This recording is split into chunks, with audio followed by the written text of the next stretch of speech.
할렐루야. 오늘 또 우리 주의 은혜로 복된 성일이 되어지시기를 축복합니다. 역사가들은 중세 시대를 가리켜서 암흑시대다라고 부릅니다. 왜냐하면 소노마 제국이 멸망한 후에 경제나 지적으로나 문화적으로 굉장히 퇴락을 했기 때문에 그 기간을 암흑시대다라고 부릅니다.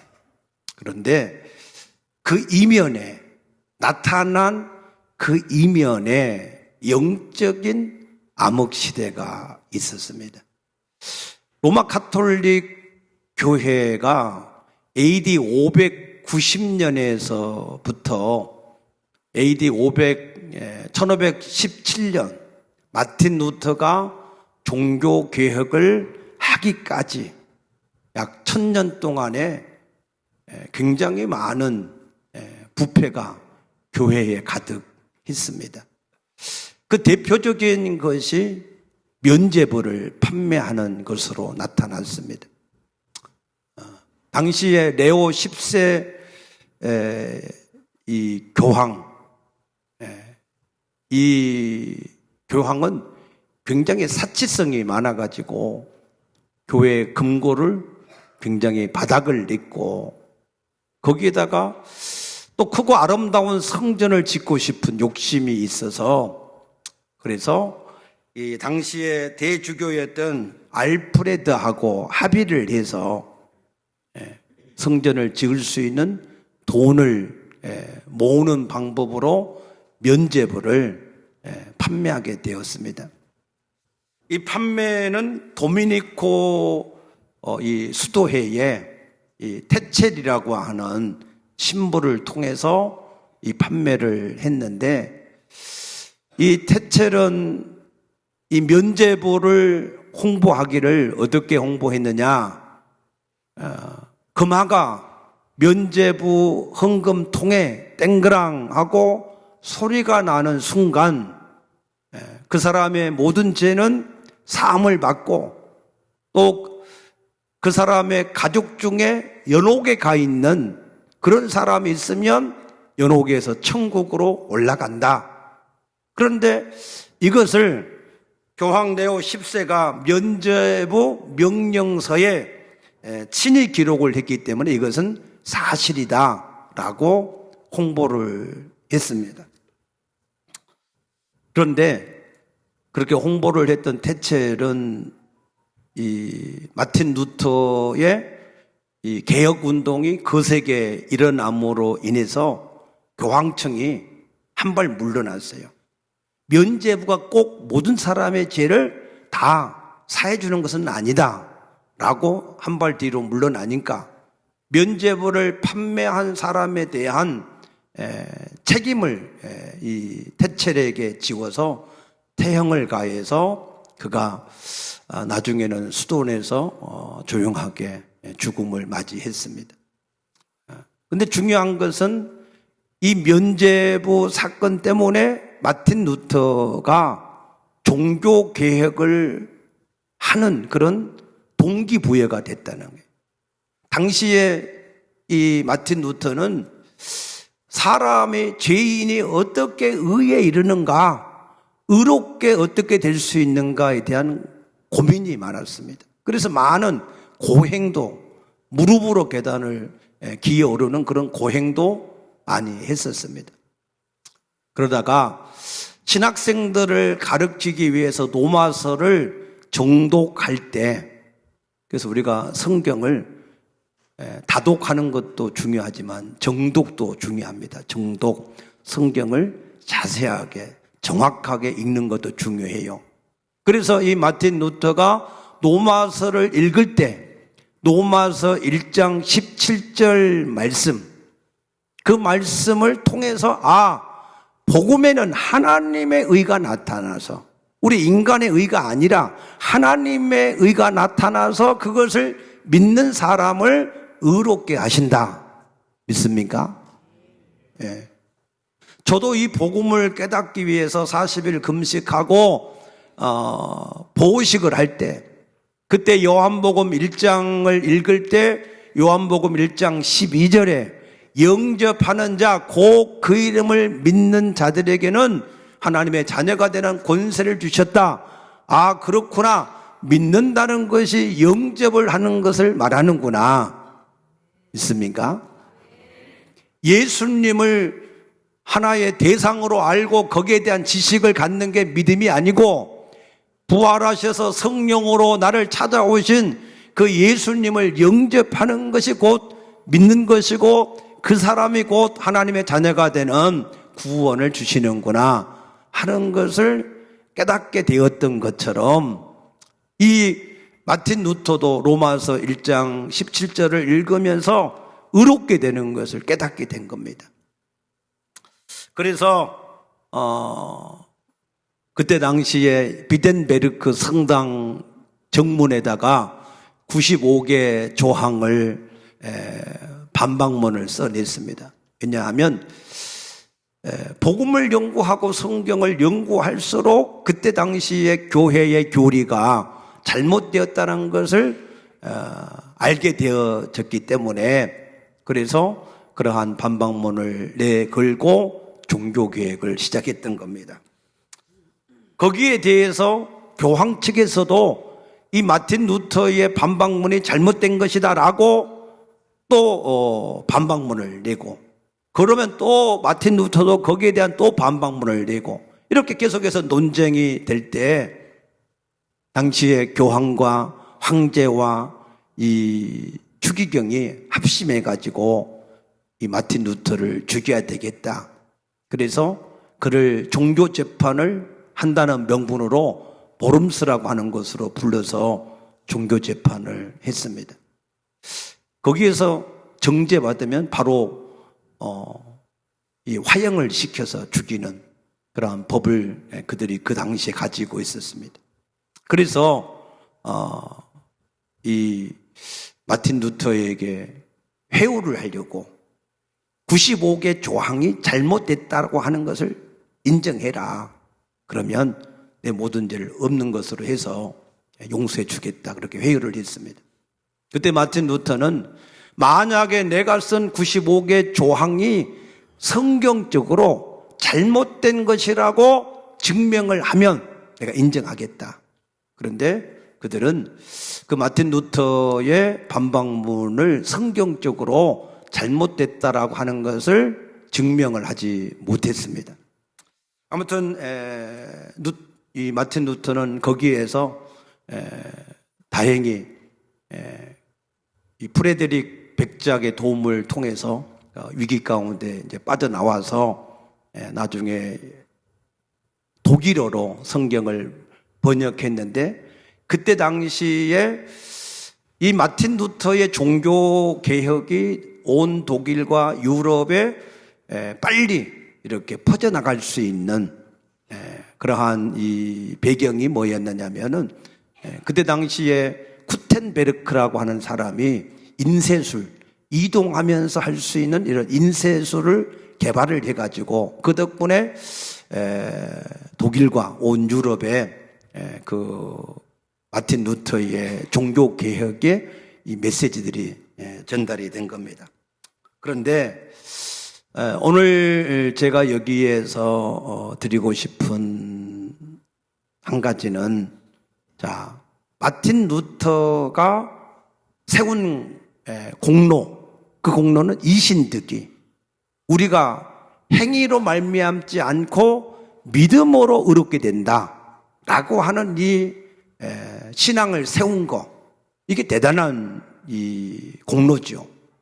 그래서 이 마틴 루터는 오직 사람이 믿음으로 의롭게 되어지기 때문에 우리의 행위가 별로 중요하지 않다 하는 이것을 굉장히 많이 강조를 했고, 이 이신득위에 대한 신앙은 절대 포기를 하지 않았습니다.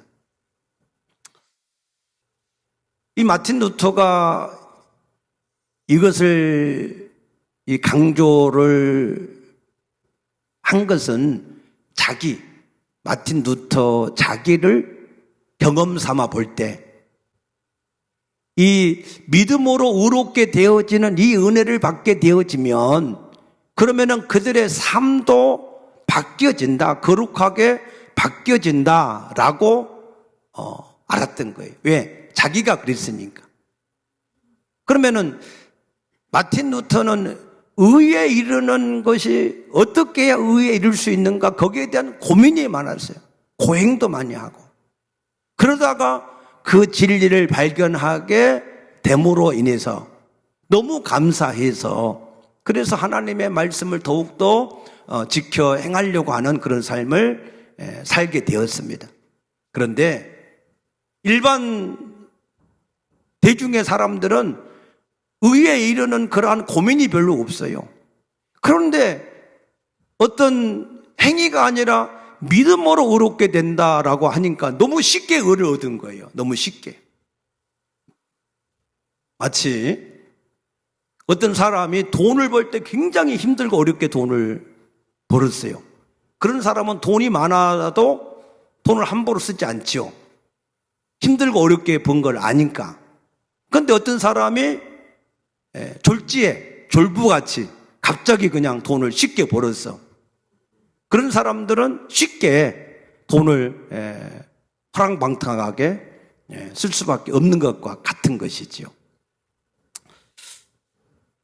그래서 이 마틴 루터는 비텐베르크에 살면서 믿음으로 의롭게 되는 것을 열심히 가르쳤는데, 그 결과가 어떻게 됐느냐면, 그렇게 가르친 지 한 3, 40년이 되니까 비텐베르크에 있는 대학생들과 모든 시민들이 생활이 너무 문란한 거예요. 너무 타락한 거예요. 예수 안에서 자유를 얻었다고 그래서 제멋대로 그냥 자기 편할 대로 그냥 해석하고 살아버리는 거예요. 그래서 이 마틴 루터는 내가 차라리 이 비텐베르크를 떠나서 딴 데 이사 가고 싶다. 그런데 옆에 있는 제자들이 말려서 이사는 못 갔는데, 나중에는 설교를 중단할 정도였어요. 설교해봐야 그들이 하나도 변화가 안 되니까, 그러니까 설교를 중단까지 했었던 그런 역사가 있었습니다. 그런데 칼뱅이라고 하는 칼빈이 제네바에서, 프랑스에서 이제 핍박을 피해서 스위스 제네바에 와서 개혁운동을 했었는데, 이 칼빈은 이 복음의 약점, 믿음으로 의롭게 된다라고 하는 이 부분 속에 들어있는 약점을 알아서 이 칼빈은 큰 은혜로 의롭게 된 사람은 거룩한 삶으로 그것을 증명해야 된다. 그러려면은 하나님의 절대 주권의 말씀에 무조건 복종해야 된다 라고 강하게 가르쳤습니다. 그 결과 제네바는 칼빈이 떠난 지 60년이 지나도 세계에서 가장 모범적인 그러한 성도의 삶을 살았다라고 기록하고 있습니다. 사도 바울도 로마서 3장 20절에서 22절 말씀 보면, 사람이 율법의 행위로 그 앞에 의롭다 하심을 얻을 육체가 없나니 율법은 죄를 깨닫게 합니다. 오직 우리가 믿음으로 의롭게 되어진다. 하나님의 의가 나타났는데 그 의를 선지자와 모든 율법이 증명을 하고 있다. 그래서 믿음으로 의롭게 되는 것에 대해서 굉장히 강조를 많이 했습니다. 그 믿음으로 의롭게 되는 결론이 뭐냐? 그 결론은 로마서 6장 14절 말씀입니다. 너희가 법 아래 있지 아니하고 은혜 아래 있으니 결코 죄가 너희를 정죄하지 못한다 라고 하는 결론입니다. 근데 사람들이 거기까지만 들으면은 이제 우리가 율법의 정죄에서 아무 정죄도 받지 않으니까 우리가 편안하게 우리 마음대로 살아도 되겠다, 그렇게 생각할 수 있는데, 그 다음 성경 구절에 로마서 6장 15절에 그러면 우리가 어찌하리요? 정죄를 안 받으니 이제 우리가 죄를 지을 수 있느냐? 그럴 수 없다 그랬어요. 왜 그렇습니까?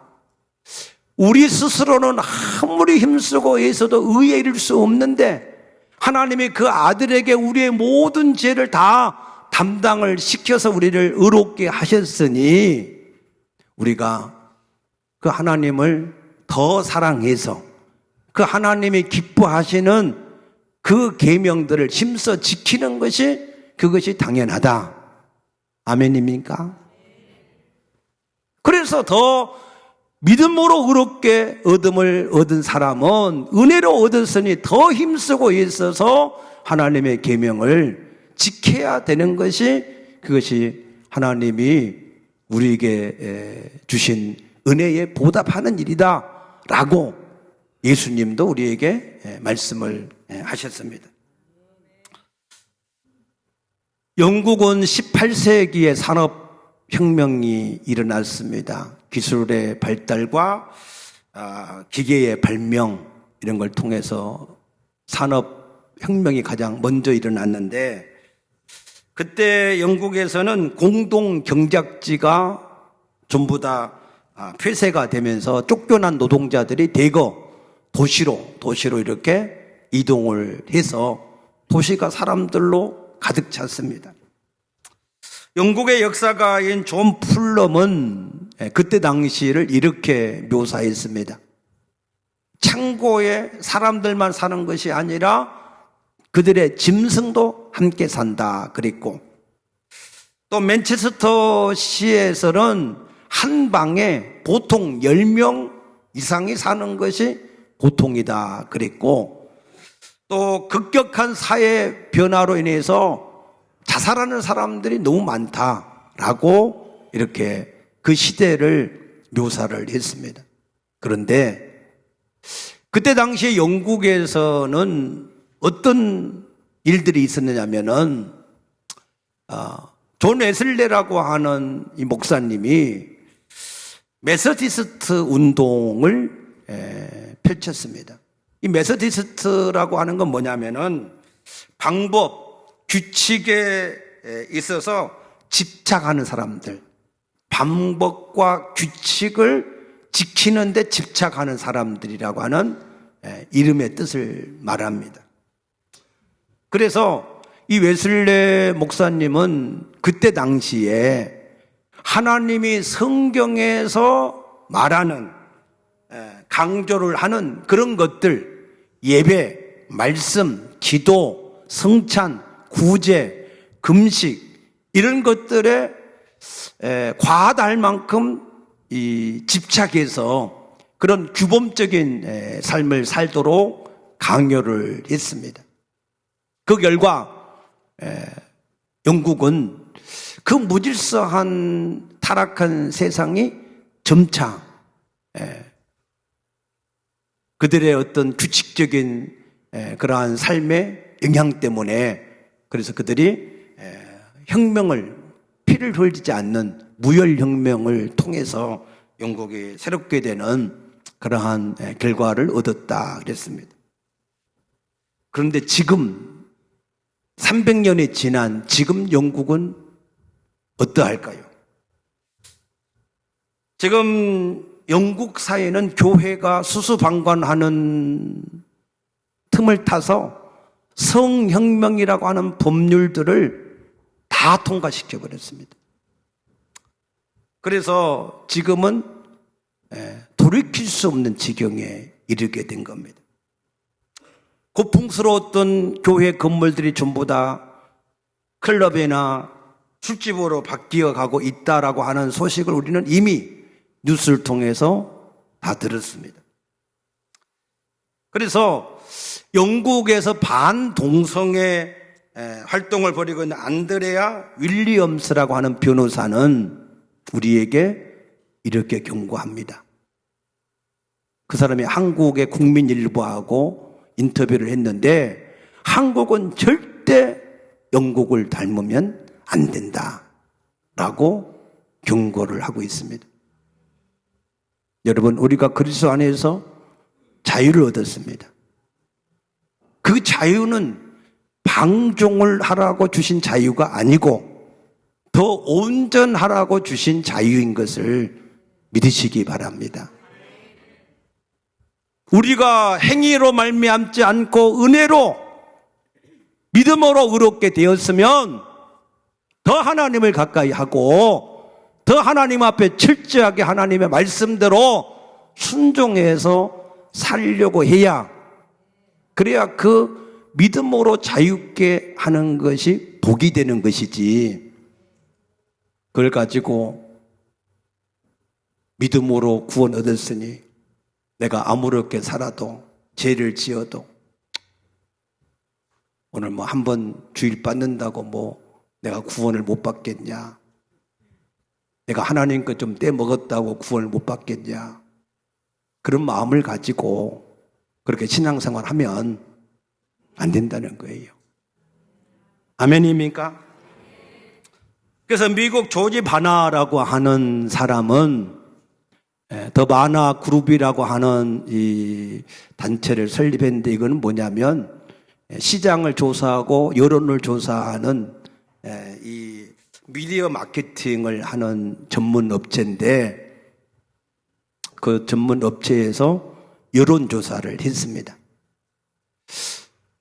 예수를 믿지 않는 사람 100명, 예수를 믿는 사람 100명 이렇게 선발을 해서 포르노를 보는 사람이 몇 프로냐 하는 걸 조사했어요. 예수 안 믿는 사람은 30%는 안 본다. 나머지 70%는 본다는 얘기예요. 그러면데 예수 믿는 사람은 포르노를 안 본 사람이 몇 프로인가 봤더니 40%. 10%밖에 차이 안 난다는 거예요. 그러면서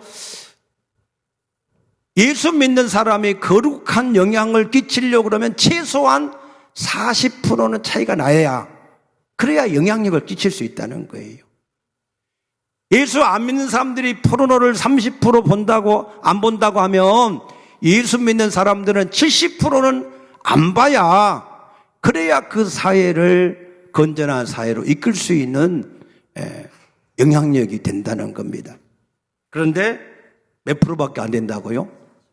지금 10% 차이밖에, 10%. 그러니 예수 믿는 사람이나 안 믿는 사람 차이가 뭐예요? 예수 믿는 사람은 성경만 들고 다닌다는 뿐이고 안 믿는 사람은 성경만 안 들고 다닌다는 뿐이지 다른 차이가 없다는 거예요. 예수 전도단의 창시자의 노랭 커니밍햄은 2022년 11월 달에 작은 세포암이라고 하는 그 암의 사기라고 하는 진단을 받았습니다. 이 암은 전이력이 굉장히 강하고 굉장히 고통스럽대요. 근데 이 커닝햄은 벌써 뼈와 조직과 림프계로 전이가 되어져서 퍼졌는데 놀랍게도 뇌에는 전이가 안 됐다는 겁니다. 의사들은 이 사람이 잘해봐야 한 6주 정도 살게 될 것이다 그랬어요. 그런데 그 사실을 안 전 세계 그리스도인들이 그 커닝햄을 위해서 중보기도 있습니다. 놀라운 것은 그토록 고통스럽다는 통증이 다 사라지고 6주밖에 못 사는다는 사람이 6개월 넘도록 살아서 지난 10월 6일 날 88세의 나이로 세상을 떠났습니다. 여러분, 중보 기도의 능력이 있음을 믿으시기 바랍니다. 그런데 그 커닝햄이 한국에 방문했다가 마지막 인터뷰를 했는데 뭐라고 했냐? 한국의 성도들은 너무 열심인데 근데 너무 돈을 사랑하고 너무 음란하다. 그래서 하나님께서 그와 같은 한국교회를 칠 것이다. 라고 예언을 했어요. 그럼에도 불구하고 한국교회 성도들은 남의 집 불구경하듯이 전혀 변화가 없습니다. 왜 그럴까? 요한계시록 3장 1절에 보면 사대교회에 대해서 성령이 말씀하시기를 내가 살았다 하는 이름은 가졌으나 죽은 자로다 라고 책망을 하세요. 문의는 그리스도인이나 실상은 내가 그리스도인이 아니다 그랬어요. 내가 유대인이나 실상은 내가 마귀다 그랬어요. 겉으로는 살아있다라고 하는 그런 이름은 가졌지만 그리스도인이라고 하는 이름은 가졌지만 실상은 아니라는 거예요. 죽었다는 거예요. 왜? 행위가 없다는 거예요.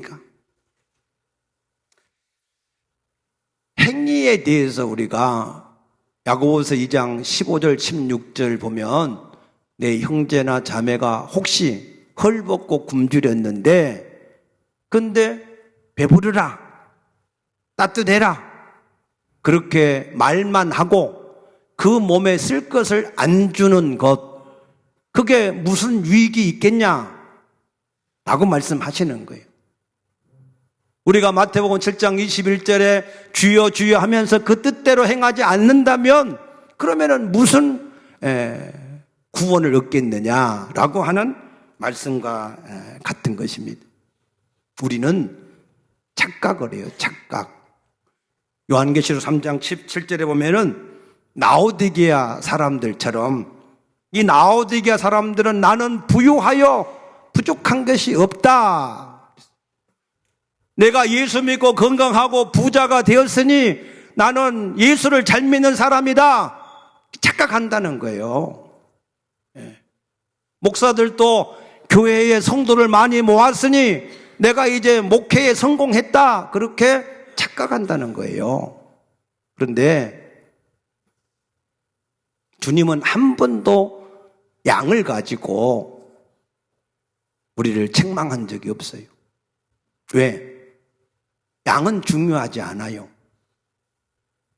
아무리 양이 많아도 불량이면 아무리 회사에서 제품을 많이 생산했어도 그 제품이 불량이면 다 폐기 처분할 수밖에 없잖아요. 이 양이 무슨 중요하냐?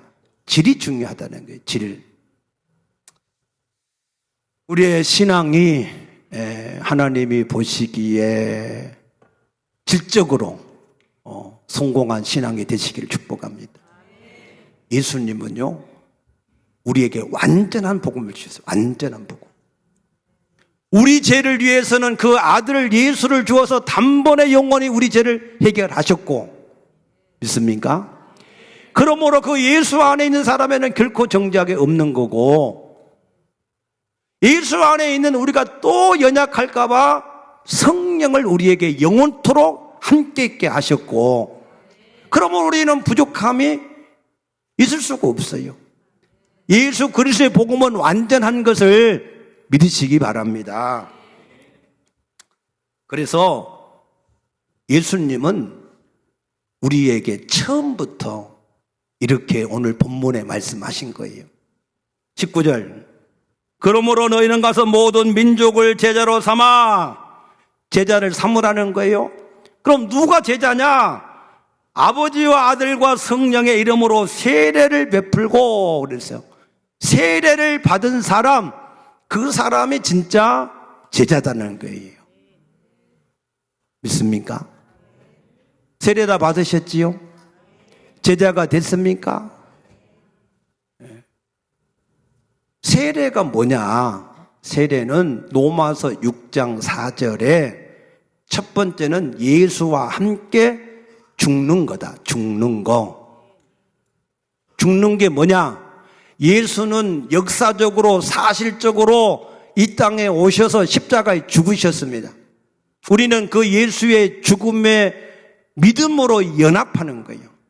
실제로 죽은 거나 믿음으로 연합한 거나 똑같이 죽은 것은 같은 겁니다. 믿습니까? 죽었다고 하는 말이 무슨 말이에요?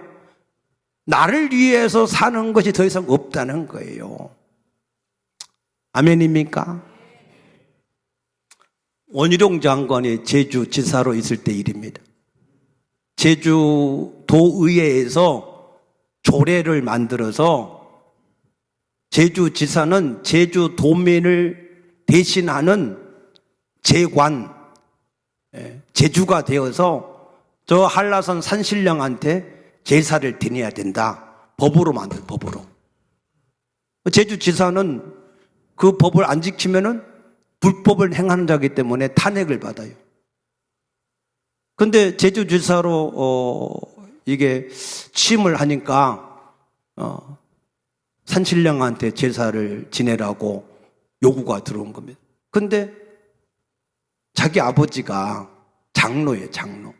35세 장로 돼가지고 70 은퇴할 때까지 장로고 다 아는 장로예요. 이기풍 선교사가 제주도 가서 세운 그 교회 장로란 말이에요. 근데 조용하게 한쪽에서 아무도 모르게 뭐 제사 지낸 것도 아니고 온 지금 대한민국 전체다가 지금 이게 생중계하는 생중계. 그런데 이 원희룡 이 집사가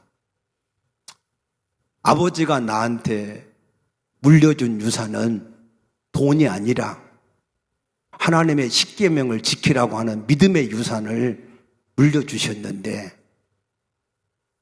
근데 아버지의 믿음의 유산을 저버리고 도지사를 계속 해먹으려고 제사를 지낼 수 없다. 그래서 부지사를 시켜서 제사를 대신 지내게 하고, 자기는 옆에서 TV에 보니까 천막 속에 이렇게 거기에서 이렇게 보고 있더라고. 또 어떤 일간지는 막 그거를 크로즈업 해가지고 저 고집불통이 저렇게 제사도 안 지내고 그런다고, 문한데 그런다고 비난도 하고 그랬는데, 근데 그때 당시에 원희룡 씨는 내가 이것 때문에 제주지사 자리를 잃는다 할지라도 그래도 내가 할 수 없다. 아멘입니까? 우리가 하나님의 말씀을 지키려고 하는데 우리가 세상적인 것을 좀 잃는다 할지라도, 물질을 잃고 명예를 잃고 권세를 잃는다 할지라도 하나님의 말씀대로 지켜 살려고 하는 그 믿음, 아멘입니까? 그런데요, 그렇게 했더니 그 다음부터는 이상하게 하나님이 자꾸 돕는 것들을 느낄 수 있었다는 거예요. 믿습니까? 하나님은요, 때론 우리를 시험하셔요. 세상의 여러 가지 환경과 사랑과 여건들을 가지고 이래도 하나님 말씀대로 순종을 하려고 하느냐라고 욥을 시험했던 것처럼 우리를 시험할 수 있어요. 근데 그때 우리가 믿음을 가지고 하나님을 따라가면 하나님께서 그의 삶을 책임지시는 줄로 믿으시기 바랍니다. 나중에 이제 도의회에서 거기에 대한 책임 추궁을 하는데 아무튼 은혜로 잘 넘어가서 제사직을 잘 마쳤습니다. 그리고 나서 이제 윤석열 대통령 그 대선하는 참모로 이렇게 일을 하고 마쳤는데, 근데 새벽 3시만 되면 자꾸 누군가가 자기를 깨우더라는 거예요, 자꾸. 그래서는 시계도 안 맞춰놓고 누가 옆에서 깨는 사람들 자꾸 그 시간만 되면 자동으로 깨어나서 책상 앞에 앉아서 누가 도대체 나를 깨울까 하고 생각하는데 그 마음속에 주님이라고 불러봐라 그러더라는 거예요. 주님이 너를 깨웠다 그 말입니다. 그래서 주님 하고 불렀더니 내가 너의 주인이 맞으면 너는 내 소유가 아니냐. 그러니까 너는 이제부터 주인된 나를 위해서 사는 것이 마땅하지 않냐. 하는 것을 깨닫게 하셔서, 그래서 그때부터는 새벽 3시에 일어나서 하나님 앞에서 주님이 모든 내 주인이고 우주 만물의 주인이니까 내가 주님을 위해서 어떻게 살아야 됩니까? 하고, 그러면서 늘 주의 뜻을 이루기 위해서 살아간다, 그렇게 고백하는 집사도 있습니다. 아멘. 집사도 있어요. 권사님은 더 하시고 장로님은 더 하시고, 할렐루야.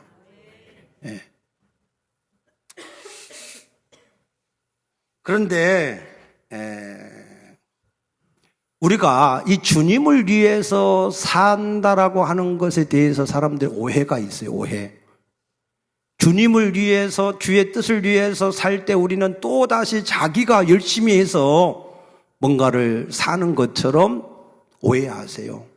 그런데 고린도전서 15장 10절에 사도 바울이 내가 나 된 것은 오직 하나님의 은혜로 된 것이다. 내가 한 것이 아니다. 내가 수고 많이 했지만 그것은 하나님이 되게 하셨다라고 고백하는 것을 들을 수 있게 되기를 축복합니다.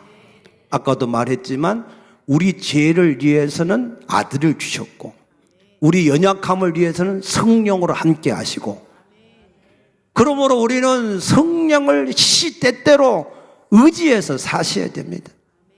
시편 62편 8절에 보니까 하나님 앞에 시시로 내 마음을 토하라 그랬어요.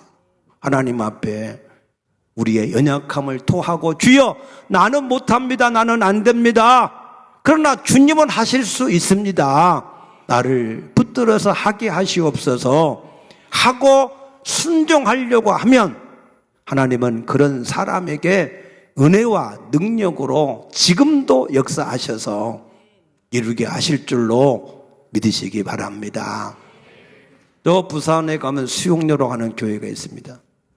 정필도로 가는 목사님이 거기에 개척하셔서 교회를 크게 세우셨는데, 그런데 그 정 목사님이 시무할 때, 지금은 이제 은퇴하시고 돌아가셨지만 그분이 시무할 때 이 재직들을 훈련을 시켜야 되겠는데, 이 재직들을 훈련시키기 위해서 우리나라 조금 내노라 하는 이름이 있는 그런 목사님들, 장로님들, 그런 사람들 불러서 간증을 해달라고 부탁했대요. 제발 설교하지 말라고. 간증을 해달라고 부탁을 했는데 대부분의 강사들이 와서 간증은 안 하고 설교를 하더라고요. 설교. 그래서 그 정 목사님이 깨닫기를, 요즘 사람들은 지식은 많은데 간증이 없다. 간증. 하나님을 만난 간증, 하나님을 힘입어서 세상을 이긴 간증, 하나님이 함께 하셔서 역사하신 간증이 없다는 거예요. 지식은 많아. 지식은. 여러분, 하나님은 지금도 살아계십니다. 믿는 자 속에 함께 하십니다. 하나님은 지금도 우리 방패와 상급이 되시기를 원하십니다. 우리 동행, 우리 모든 성도들은 하나님 앞에 하나님을 다 인격적으로 만나시고, 아멘. 그 하나님을 힘입어서 세상 속에서 하나님의 말씀대로 세상을 이겨내는 그러한 우리 모든 성도들이 되어지시기를 축복합니다. 아멘. 기도하십시다. 아버지, 감사합니다. 참으로 세상 속에서 우리가 살아가지만 하나님은 우리로 세상을 이기도록 살아가게 하신 줄로 믿습니다. 하나님, 우리 사랑하는 동행 가족들 모두가 다 하나님을 온전히 인격적으로 만나게 하시고, 그 만난 하나님과 사귐을 가져서 매일매일의 삶 속에서 세상을 이겨내는 우리 성도들이 되어질 수 있도록 축복을 해 주시옵소서. 아멘. 주님께서 이루시기를 간절하게 소원하옵고 예수님 이름으로 기도드리옵나이다. 아멘. 아멘.